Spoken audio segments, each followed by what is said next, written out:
అధిక బరువును దాటిపోయి ప్రమాదకరమైన ఊబకాయంలోకి వచ్చాక ఆహారంలో మార్పులు, వ్యాయామాల సాయంతో బరువును తగ్గించుకోవటం అన్నది చాలా కష్టమైన వ్యవహారంగా ఉంటుంది.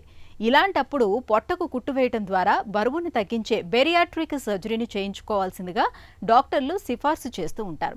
అయితే ఈ బేరియాట్రిక్ సర్జరీపై మనలో చాలా మందిలో చాలా రకాల నమ్మకాలు, అపోహలు ప్రచారంలో ఉన్నాయి. అతిపెద్ద నమ్మకం ఏంటంటే బేరియాట్రిక్ సర్జరీ చేయించుకుంటే కోరుకున్నంత మేరకు బరువు తగ్గిపోవచ్చని అనుకుంటారు.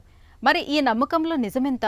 సర్జరీతో కోరుకున్నంత మేరకు బరువు తగ్గే అవకాశం ఉంటుందా? ఆసక్తికరమైన ఈ నమ్మకం గురించి డాక్టర్ ఏం చెబుతున్నారో ఇప్పుడు విందాం. బ్యారియాట్రిక్ సర్జరీ అంటే అనుకుంటారు కొంతమంది, ఏమంటారంటే రేపటికే బరువు తగ్గిపోతుంది సార్ అని. కొందరు ఫ్యాట్ తీసేస్తే అయిపోతుంది సార్ అంత మొత్తం అని. మేమేం ఫ్యాట్ తీయము, ఏమి తీయము. ఎంత తగ్గుతారంటే మనుషులను బట్టి, కానీ రేంజ్ ఉంటుంది. జనరల్గా మేమేమంటే ఇప్పుడు ఉండే ఆపరేషన్లు 50 నుంచి 120 వరకు పోవచ్చు, ఇంకా ఎక్కువ కూడా పోవచ్చు. ముందు బాగా ఎక్కువ అంటే బరువు తగ్గి మళ్ళీ ఎక్కేదానికి కొంత వీలవుతుంది. కొంత ఎక్కితే మంచిది, ఎందుకంటే ముందు పూర్తిగా తగ్గినాక మళ్ళీ తినడం కూడా కొంచెం మేలు అవుతుంది. ఒక 6 నెలల్లో మామూలుగా వస్తుంది తినడము. ఒక సంవత్సరానికి అన్నీ బాగా అయిపోతుంది.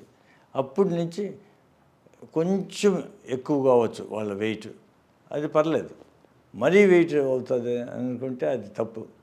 అంటే ఏదో జీవనశైలిలో మీరు ఏదో తప్పు చేస్తున్నారని అర్థం. కాబట్టి పూర్తిగా తగ్గరు. అంటే కొందరు అవుతారు, చాలామంది మోడల్ మాదిరి అవుతారా అంటే మోడల్ మాదిరి అవ్వచ్చు కొంతమంది, అందరూ కాదు. ఇది కాస్మెటిక్ సర్జరీ కాదు, లైఫ్ సేవింగ్ సర్జరీ. ఎందుకంటే జబ్బులు తగ్గిస్తాయి, నీసు, బ్యాక్ పెయిన్ ఇవన్నీ తగ్గించేస్తాయి. కాబట్టి లైఫ్ సేవింగ్ సర్జరీ. కాబట్టి ఆ విధంగా వీరు ఆలోచించాలి, కానీ ఒక్క బరువునే ఆలోచించకూడదు. అందువల్లనే దీన్ని మెటబాలిక్ సర్జరీ అంటాము.